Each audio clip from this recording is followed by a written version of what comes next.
have to be your biggest fan. And when things are really tough and they're really rough and nothing's working, but there's something inside of you that says, I just have to follow that. Because you don't know who you're going to meet, who you're going to meet, who you're going to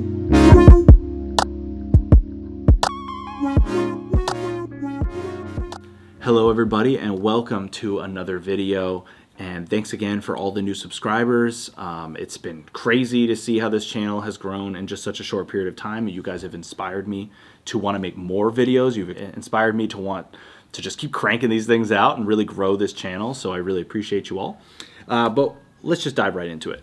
So this video is really going to be about the power of faith and trusting the process. When I say faith, I don't actually mean faith in a religious sense, although for sure there are going to be some parallels, and you definitely could also apply that if you do follow a specific religion or something like that. So don't think that it's excluding that. It's really not. It's kind of, to me, I'm personally not part of any religions, although I am a spiritual person who really does believe in our interconnectedness of this cosmic weave that we find ourselves in. But I'm not a specific denomination of anything. What I'm specifically talking about is trusting in the process, or the universe, or God, whatever you want to call it, that things are going to work out as they need to. What this means to me is all about trusting that no matter what happens, even if I deem something to be positive or negative, which is just in my perspective, which is limited, and I'm missing knowledge, right? There's things I don't know about larger parts of the world that are happening to me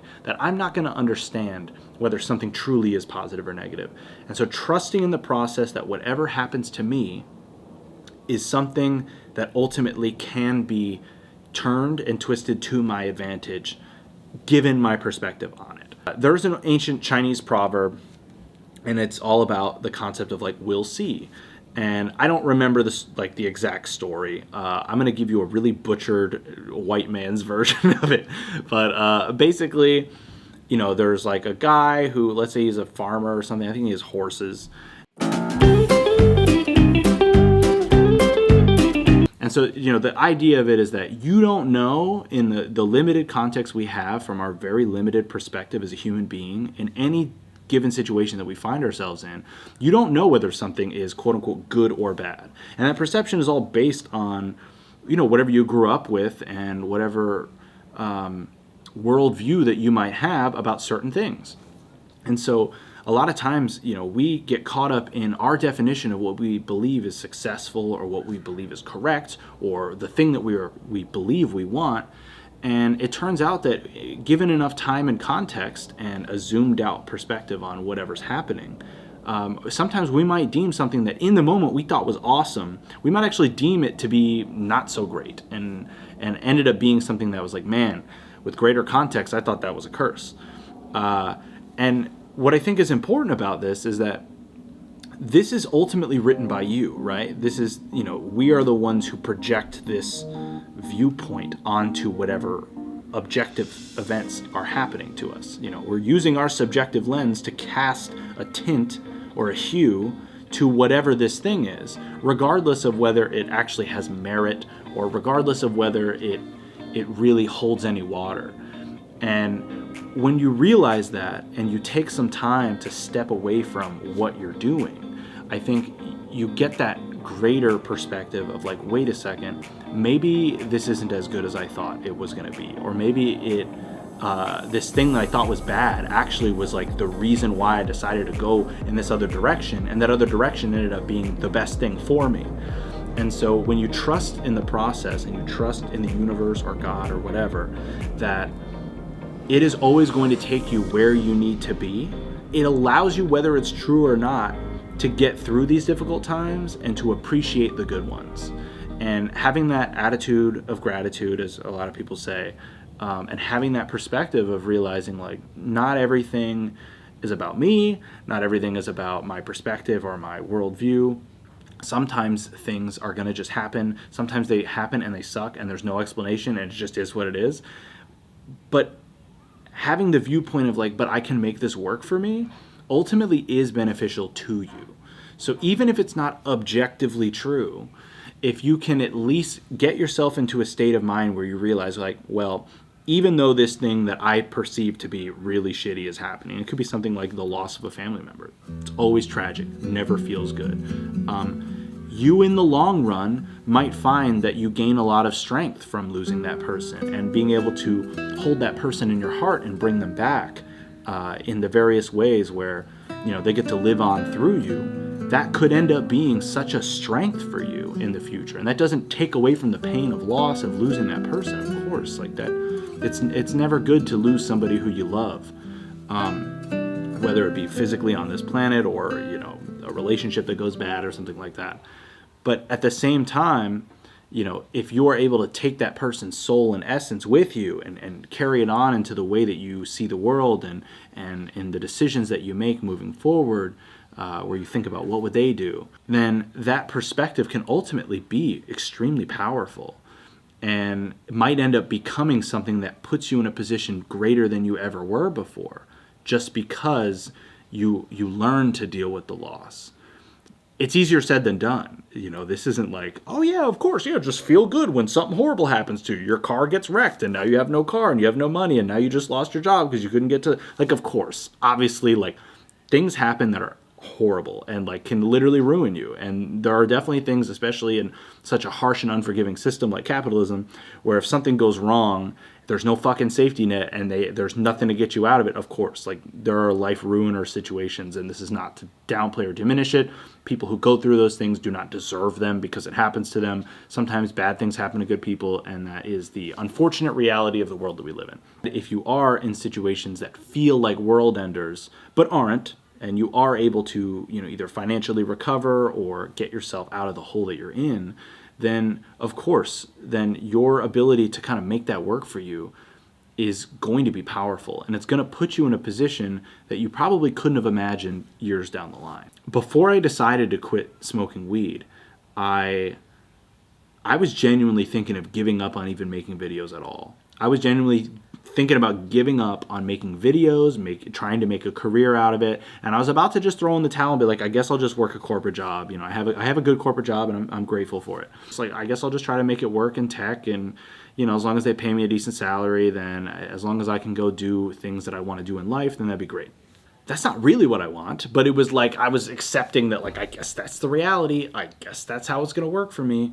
And right before then, you know, that kind of like pushed me to the point where I was like, I'm unhappy with my current situation. I had a lot of things going for me. I was in a relatively good spot. This is the best job I've ever had.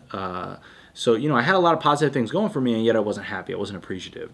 When I realized, like, okay, well, I gotta stop smoking weed because this seems to be a big contributor to my problems. A big contributor to just me not living up to my potential, not doing the things that I really want to do. And I started focusing on my health, and I've been getting back in shape. I've lost several pounds since that video. And I'm on track now. I got a really good strategy. I'm pretty confident I'm going to get to my goal weight by March, but I will create a follow-up video for that. That'll be a separate video. I do still want to do those things, and I do still want to push for it. And I wasn't in the right headspace to do a YouTube channel at that time, which is why I took so many breaks and so many hiatuses from doing this, because I was trying to juggle too much, and I wasn't focused. I wasn't disciplined. And quitting weed allowed me to focus, rediscipline, and kind of like put myself in the right headspace to even be able to begin approaching doing a dream like this. And so now, you know, here I am, like several months later from that decision, and now I'm seeing life being breathed into my channel, and all of a sudden now I have, you know, a video with over 30-something thousand views at the time of this recording. And I went from 14 subscribers to over 260 as of the time of this recording. And so right on the other side of me thinking I was going to quit was the exact moment that all I needed to do was push through that barrier, and I had this waiting on the other side. So you never know when things feel dark and they feel like there's no light at the end of the tunnel. You never know when you're literally about to get out of the tunnel. All of a sudden, you come around the bend and you see that light, and it's just a little flitter. And all you need is the little flitter. You know, you just need a little bit of that light coming in for you to be like, okay, cool, now I can breathe, I can see it. Whereas if you're running aimlessly and you don't know when the end of the race is, of course, you don't know how to pace yourself. You don't know whether you need to be sprinting or if you're going the right pace or if you need to slow down. And sometimes, you know, we got to hit that wall and stop, take a moment, step back, rethink about it, push through that wall, and realize that right on the other side of that wall was the thing that you were either asking for or didn't know that you needed. This is your sign. If you're watching this, you've made it this far into the video. Oh my God, amazing. You are in a rare percentage. But if you made it this far, like, keep doing it. Whatever that thing is, even when it feels like it's hard and you're thinking about quitting, like, just go a little further. Do yourself a favor and just set a deadline and be like, I'll give it a few more weeks. And you just keep plugging away. And then keep moving that goalpost. If you feel like you're making progress, keep moving that goalpost. Be like, all right, just another 2 weeks. Okay, just another 2 weeks. And then eventually, before you know it, you'll be amazed at the massive journey you've taken without having to be overwhelmed by that prospect. Because for me, when I first quit weed, like, I did not set out to be like, I'm quitting forever. I didn't. I just was like, I'm quitting until the end of the year, I think. I was like, I think until the end of the year, and then we'll see from there on whether I think I can bring it back into my life or if I need to leave it for good. And over time, as I got, like, I would say about 2 months into quitting weed, I was like, oh no, I'm like done for real. Like, I don't want to do this anymore.